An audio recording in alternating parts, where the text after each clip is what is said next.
What would you say if we said that the universe has just one singular creator who made everything? Would you believe it to be true?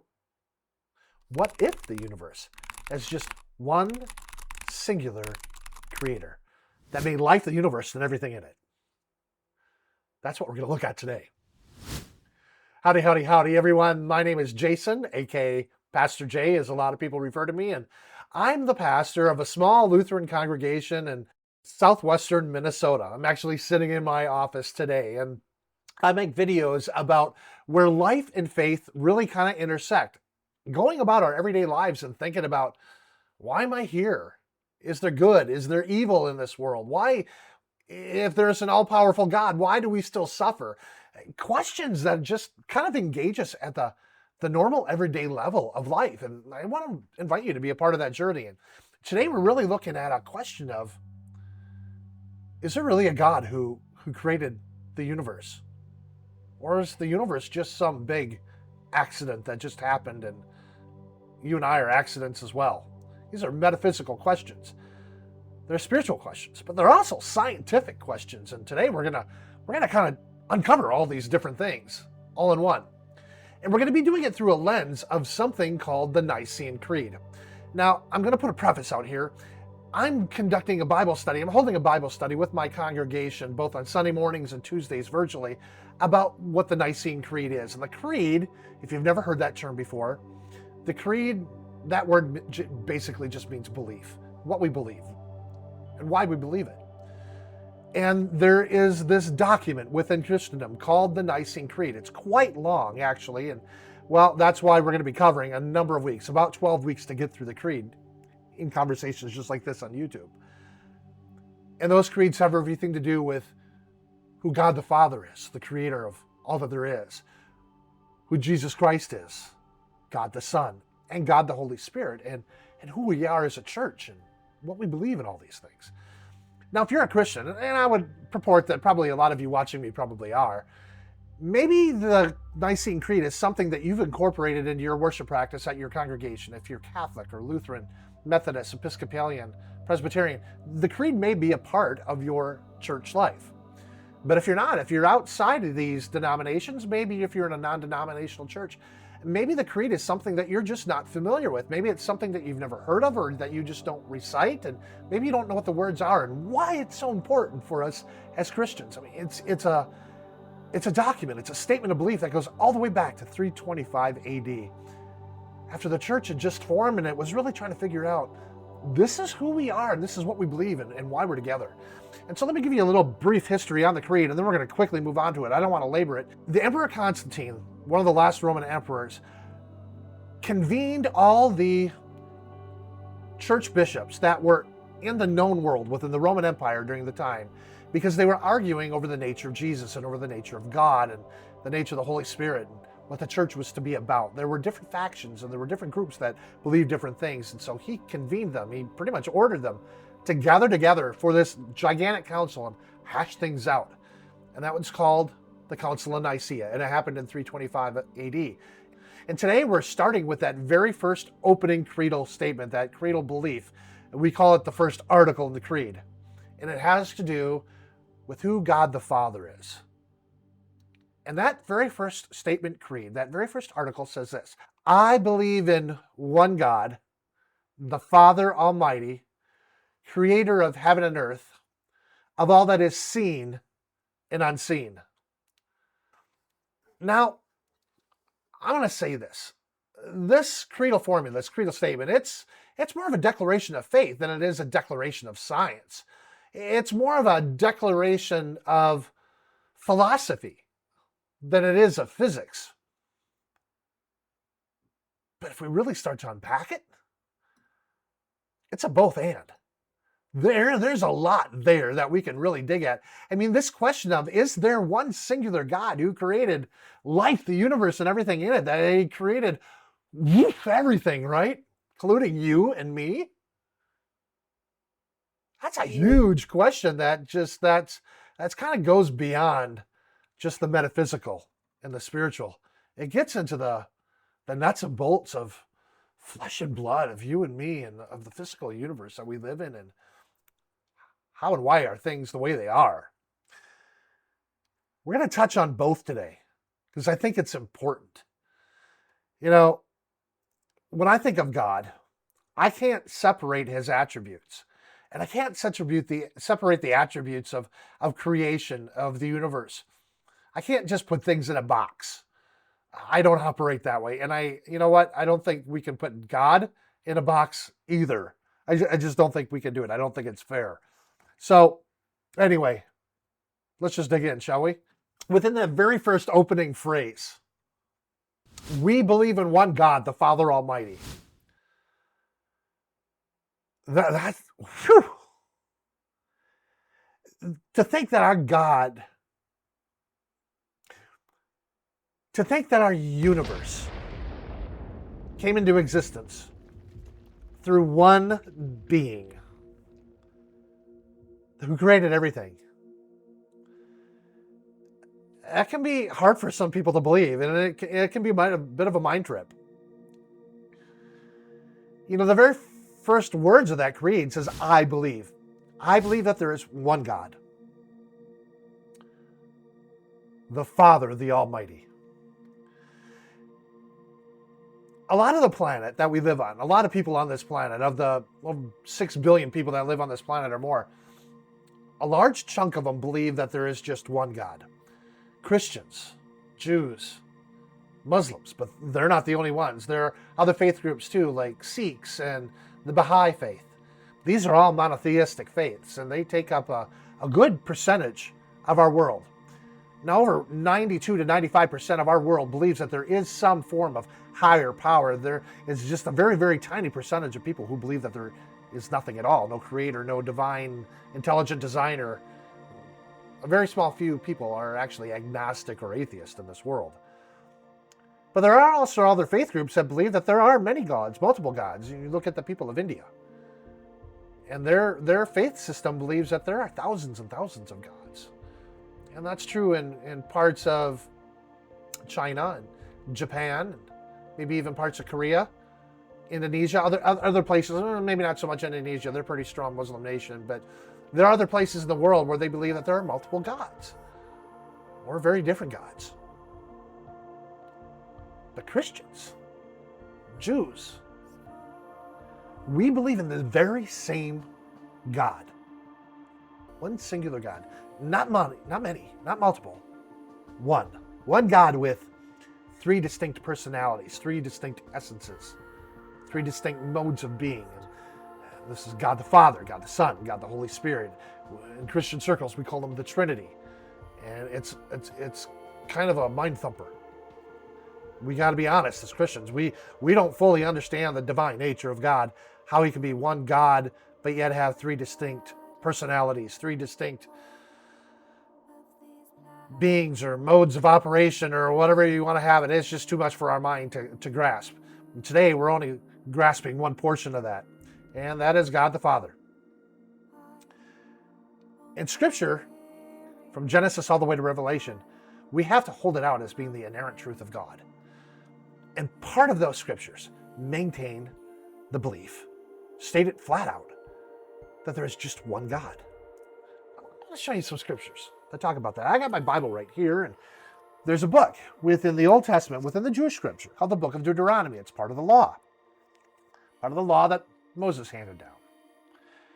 And it says this in Deuteronomy chapter 6, verse 4. I'll put the words on the screen for you. Listen, O Israel. The Lord is our God. The Lord alone. And then it goes on to say, and you must love the Lord your God with all your heart, with all your soul, and all your strength. Listen up, everybody, is what it's saying. There is just one God, and he is your Lord. So love on him. There's another passage. There's tons of them. I'm just picking a few. This one comes from the book of Isaiah. I got to flip over there in my Bible. I do have it earmarked, but I got to flip over there. And Isaiah was a prophet who lived 700 years before Jesus ever walked this earth. And Isaiah said this. He wrote down these words that God gave him. This is what the Lord says, Israel's King and Redeemer, the Lord of heaven's armies. I am the first and the last. There is no other God who is like me. Let him step forward and prove to you his power. Let him do as I have done since ancient times when I established a people and explained its future. Do not tremble, do not be afraid. Did I not proclaim my purposes for you long ago? You are my witnesses. Is there any other God? No, there is no other rock. Not one. It's interesting what Isaiah said to the Jewish people. This is God talking through Isaiah, and he's parenthetically asking, do you still believe in me? It's like, why wouldn't you believe in me? I'm the only one. How could you believe in other gods? He said, no, I am the only one. There is no Baal. There's no Molech. There's no fill in the blank. There were no other tiny little gods. There were no make-believe gods. There's just him. That's what he's getting at. And he's saying, you people, you've gotten way off track. You're believing things that, well, you've made gods for yourself. You know, and sometimes we do that within our own culture too, don't we? If we're honest. We would never say that they're gods, but we treat them like that. I talked about this in Bible study a month ago. I live in the land of the Minnesota Vikings, and you know, you got to love the Vikings. They're doing pretty good so far this year. They're 5-0. Last time they did this well, they went almost all the way, and then they screwed it up right at the end.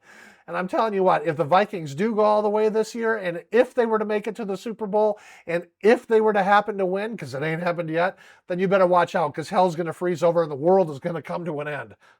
A little bit of humor here. Anyway, there's a gentleman who goes to a lot of the Vikings games. I think he's a season ticket holder, and he likes to play the part. I don't know his name. I don't know who he is.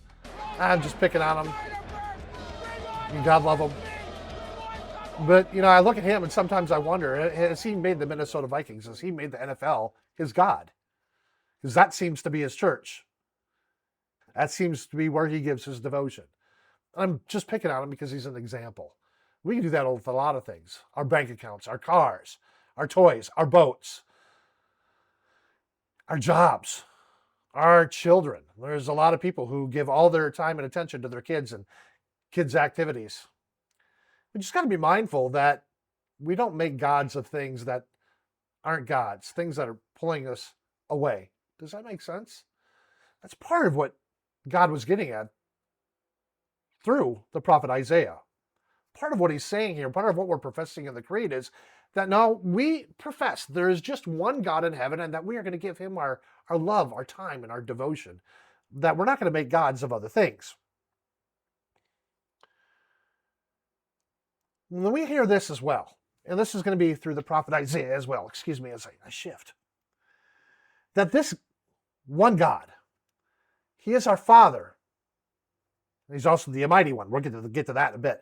There's a lot when it comes to the Almighty One, the maker of heaven and earth. I don't go anywhere. You got to stick around, especially to the end, because I got a zinger for you at the end. Prophet Isaiah also wrote this. Again, I'm going to put the words on the screen for you. This is from Isaiah chapter 63, I believe verse 16. And I'm going to read it from the English Standard Version. For you are our Father, though Abraham does not know us, and Israel doesn't acknowledge us. Ooh. What's that all about, right? Abraham is the father of the Jewish people. He's saying Abraham doesn't know them. It's because this was written so many years, so many centuries beyond Abraham when Abraham walked this earth. Many, many, many centuries. And they're saying Abraham doesn't know who we are as a people now. And they're saying the Israelites, at this point in time, when Isaiah was writing, the Jewish people had divided into two major camps. The Israelites in the north, the kingdom of Israel, and the kingdom of Judah in the south. And they became two very separate, distinctive people. Big family feud, if you will, like the Hatfields and McCoys. And this is Isaiah basically saying that the Hatfields don't know the McCoys. But in that, he's saying, but God the Father knows you because he is your Father. And your Father knows you. Even if your biological father from a millennia back doesn't know you because he's long gone. Or that your brother who's disavowed you doesn't know you. Your Father still knows you. That's what he's getting at. And in a larger sense, we kind of, in some ways, understand what that means. I mean, unless you were raised in a household where maybe your dad wasn't present. That might be some of you where you don't have a father figure in your life.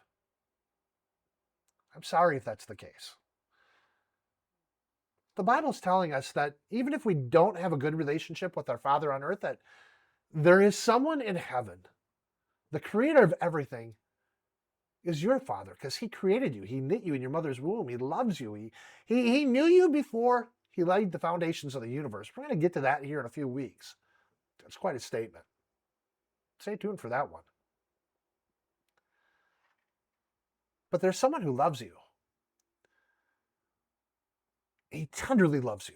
But he's also daddy. He's father, like father knows best. Like, don't mess with dad type of thing. Kind of a quick fun story. When I was really, really young, I barely remember this. I was so young. Mom and Dad went on a vacation, and they took my brother and sister with them because they're much older than I am. I'm 6 years younger than my brother and 9 years younger than my sister. And they took them on a vacation out west, and they dumped me off at Grandma and Grandpa's house and to be on the farm with them. And I loved my Grandma and Grandpa just dearly. They passed away a long time ago, but I don't know what I did. I must have been like 3, 4 years old at the time. Again, I don't really remember the details of what I did, but I got in trouble enough where Grandpa pulled me into the back room, pulled down my britches, and gave me a few wallops on the backside, bare butt and all, and it felt a little red and sore. And I screamed and cried and cried and cried. I don't know what I did. Maybe I tried to get into Grandpa's gun collection. I don't know. But all I do know is when Mom and Dad picked me back up, I went and screamed and yelled and cried and told how mean Grandpa was to me. And my mom said, well, you probably deserved that spanking. And she was right. I probably did. Grandpa was trying to tell me that he was the almighty one in that house. But even my grandpa, he believed and professed in the almighty one. Think about that word, almighty. A-L-L, all caps, mighty, caps. Almighty. All powerful. Omnipotent. All powerful. Omniscient. All knowing. Omnipresent. Everywhere at all times. This is God. This is what the Creed is saying. That God is omnipotent, that he's all powerful, that he's all knowing, that he's everywhere all at one time. You cannot get away from Big Daddy, right? All powerful. He's the all powerful one. Now we segue. We segue into that this all powerful one is the creator of heaven and earth, of all that is seen and unseen. There's a lot of people who don't believe in God. A lot of people who don't believe that there is a God who created the universe. A lot of really smart people that don't believe that God created the universe. Even though I'm not a celebrity, I'm not a big name known guy, that's okay.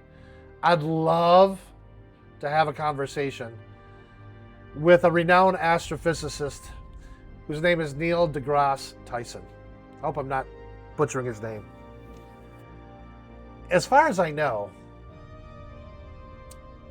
Dr. Tyson is he's a renowned atheist, agnostic at the most. I don't think he's a believer. That said, though, I really enjoy listening to his content. I follow him on YouTube. I love listening to him. He's witty, he's humorous, he's absolutely brilliant. He's got a brilliant scientific mind. He's an astrophysicist. I mean, how can you not be a rocket scientist and be that smart? He's a gifted lecturer and author, and I just don't agree with him, and philosophically anyway, when it comes to all things about how the universe began. I'd love to have a conversation with him and just ask him, how can you not believe in an all-powerful, almighty being, an all-intelligent designer who created life, everything in it, who is omnipotent, omniscient, and omnipresent? How can you not believe that? I think of the chicken and the egg scenario. Kind of like that thumbnail that we have on the video. I just don't understand how people so intelligent like Neil deGrasse Tyson can hold out that the egg, i.e. the universe, or creation, or even you and me, human beings, God's highest creation, could think that we came before the chicken, i.e. God the Father Almighty, creator of heaven and earth. I bring it all up in part because it's really a part of that bigger question that a lot of us ask. It's that question of existence, right? Is there a God who created all of us, or are we just some accident? I can't believe that we're just an accident. I don't have enough faith to be an atheist, put it that way. I think it takes more faith to be an atheist than it does take to be a believer that there's a God that created everything.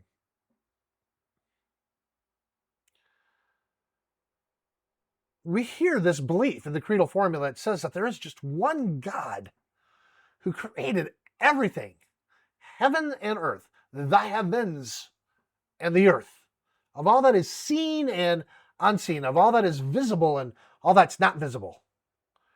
And that was all done by the powerful, almighty one, right? Neil deGrasse Tyson has a contemporary by the name of Hugh Ross, who was also an atheist at one point in time. He's also a brilliant astrophysicist. And the older he got, and the more he started looking at all the evidence, he just finally concluded that there's no way that everything that exists is an accident. As a side note, I'd love to see these two brilliant scientists come together and have a debate about the origins of the universe and how it all came into being. About that, the good book, the Bible. Let's go back to scripture. Let's go back to this metaphysical conversation for a bit. Genesis 1:1 says, right? The very first few words of the Bible says, in the beginning, God created the heavens and the earth. In the beginning, God created. It doesn't say in the beginning that the universe just happened to come upon the scene by accident. I mean, granted, the book of Genesis is it's a religious document, not a scientific handbook. But there's still science in there. We'll get to that too. When I gaze up into the infinite heavens, I feel absolutely tiny and small. But yet when I read my Bible about the one who created all that, I feel so special and so loved and so unique. That the God of the universe thought enough about me and you that he knew you before he even created the universe, that he had a plan in place for you. We're going to get to that in a few weeks too. I just consider some of these passages. We're going to go look at one of them here in a few weeks, but it's actually my favorite passage in all of the Bible. It comes from the book of Amos, from the prophet Amos. And the prophet Amos said this: it is the Lord who created the stars, the Pleiades and Orion. He turns darkness into morning and day into night. We're going to talk more about that in a few weeks, really specifically. I think you're going to like that video. The Pleiades is a star grouping in the constellation Taurus. You can barely see it with the naked eye. It's got to be super dark outside. And Orion is a constellation that almost everybody knows. Orion's the hunter. We're going to get into all these things here in a few weeks, but Amos was saying God is the one who created those. We're going to get into some scientific nerdy stuff in week 3 about that. Hear what the psalmist, the songwriter, said about God, the creator of heaven and earth. This is talking about you now and me. You made all the delicate inner parts of my body. The you is God, right? And knit me together in my mother's womb. Thank you for making me so wonderfully complex.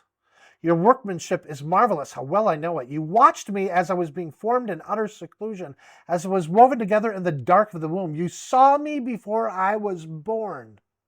Check this part out. Every day of my life was recorded in your book. Every moment was laid out before a single day had passed. Say what? Every day of your life was recorded in God's book. Every moment of your life was laid out before a single day had passed. That's what it's saying. How precious are God's thoughts about you and me, O Lord. They cannot be numbered. This is the Father. This is the Almighty One we're talking about here. This is the one God that we as Christians profess. This is the Nicene Creed that's talking about all these things. I geek out about all this. I'm sorry. Like I said, we're going to dive more into about what Amos said on week 3, but how can anybody stand beneath the stars at night and just go, it's all an accident? I don't get it. How can you not see an intelligent designer up there? Isn't it more plausible that the universe had an intelligent, omniscient, omnipotent designer that made it? Of all that is seen and unseen? Or is it more plausible that it just happened by happenstance? That the universe just thought of itself and just came into being? I mean, how can anyone portend that everything came from nothing? Think about that. How can everything have come from nothing? How could nothingness decide that it was going to create the everythingness? I made up a word. It just exploded onto the scene in 1 microsecond, 1 nanosecond of a time. And then it just expanded out from there. Inflation theory, Big Bang theory, right? Something had to have been the force that banged the bang, as I like to say. Something had to have been the mechanism, the designer, the author, the creator, the artist, the musician, who designed all of that and designed all the physics to cause it to come into being, and then bam, made it happen. Time is a force of nature. But what created time? Matter cannot just come into existence from nothing. We're going to wrap things up here in a bit.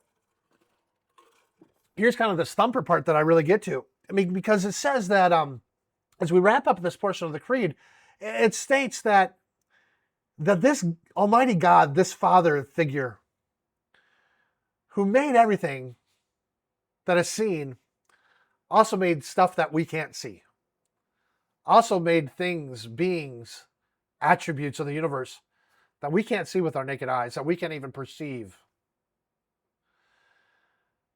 Of all that is visible and invisible, all that is seen and unseen, right? It's easy to comprehend things that we can see, touch, feel, because that's the universe we live in, right? I can see you. You can see me.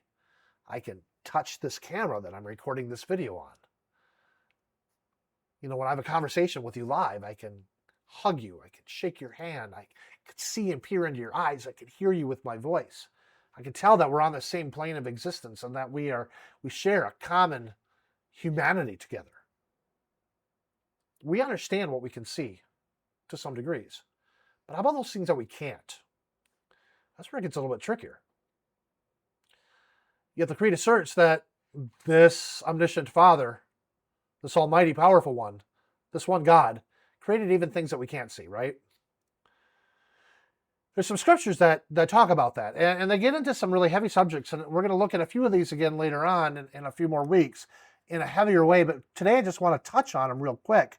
And the Apostle Paul said this, first in the book of Colossians. He was writing to the church in Colossae, and this is from his opening chapter in that book. And he said this, Christ is the visible image of the invisible God. So Christ is the visible image of the invisible God. He existed before anything was created and is the supreme over all creation. For through him, God created everything in the heavenly realms and on earth. And then listen to this. He said, he made things that we can see and things we can't see, such as thrones, kingdoms, rulers, and authorities in the unseen world. Everything was created through him and for him. This is a spiritual connotation that's being talked about here. Definitely a spiritual thing. In similar manner, not too long before he died, the Apostle Paul wrote this to the church in Ephesus. Chapter 3, verse 10, book of Ephesians. God's purpose in all this was to use the church to display his wisdom in its rich variety to all the unseen rulers and authorities in the heavenly places. These two books, these two passages are talking about the unseen spiritual world, the unseen realm, as the late Dr. Michael Heiser used to refer it to.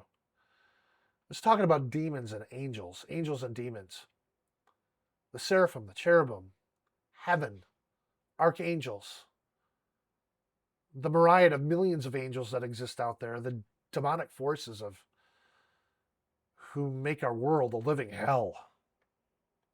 Things that, if we could see them with our naked eye, would probably cause us to quake in our boots.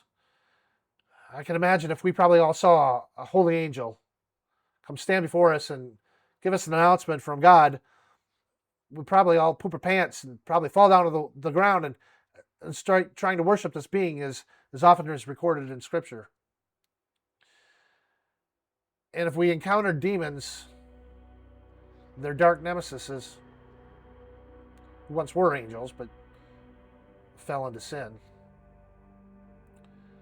we'd really shake in our boots. I know that to be true because it happened to me and it happened to my middle daughter, Emma, so many years ago. I was in seminary when it happened. I think it was 2008. It was a horrifying experience that I don't wish on anybody, especially you. I'll put a link down in the description section and up here too to that video. I encourage you to watch it. It was a horrifying night, and it was only through the name of Jesus Christ that we were rescued from that traumatic event. These are the things that Paul was talking about, but beyond the spiritual, beyond the metaphysical, there's also attributes of our universe that God created that we just can't see as well.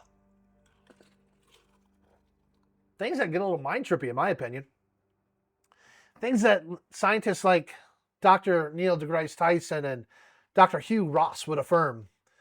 Things like the laws of physics, like gravity,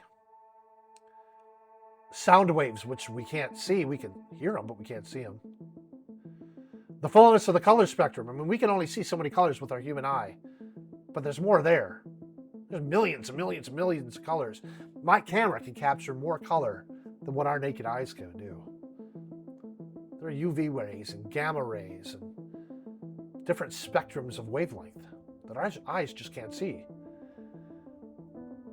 There's dark matter and subatomic and atomic particles that we can't see with our naked eyes. There are microorganisms that we cannot see with our naked eyes. Bacterium. Things that are very good for us and things that are very harmful for us as well. DNA. Subatomic molecules. There's this little tiny creature. It's known as a tardigrade. Have you ever heard of it?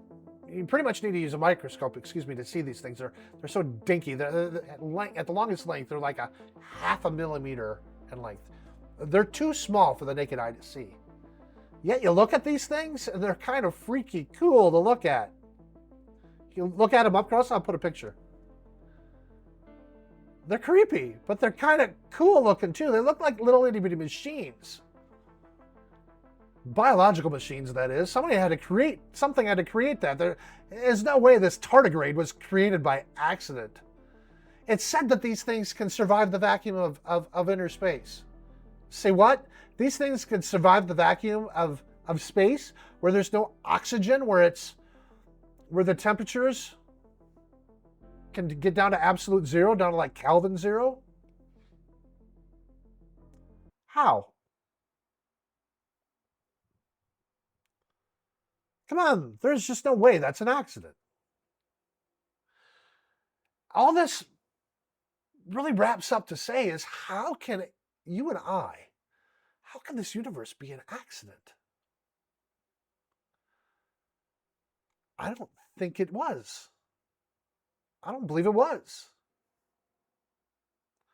How can anyone say that there isn't one single universal creator that made it all happen? I don't know how we can.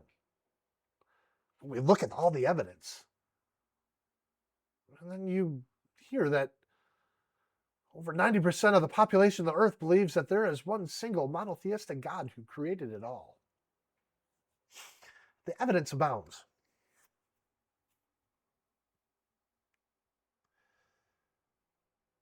Like I said earlier, I don't have enough faith to be an atheist.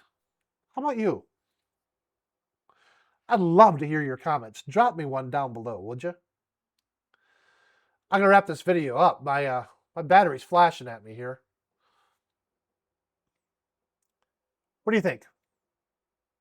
Give me an answer. Tell me what your thoughts are. I'd love to know them. Do you think there's just one God who created the universe, the life, and everything in it? I do. See, if you like this video, give it a thumbs up, would you? I'd love it if you did. Share it as well. If you haven't subscribed to the channel, please do so. I'd love to have you on board. I'm going to make a lot more videos like this. This is a whole series. It's going to be all year round. There's going to be a new video every single week. I can promise you that. No more farting around on this channel. It's time to make people's lives better. Until I get to see you again, I pray that you are being blessed. I pray that God blesses you and keeps you. I pray that God's face is shining upon you and being gracious to you. I pray that God's favor and his blessing are coming down on your life and that you've got peace here in your heart. Until I get to see you next week, right here on YouTube, be safe, be well, have a wonderful week. I love you. Thank you for tuning in. Goodbye.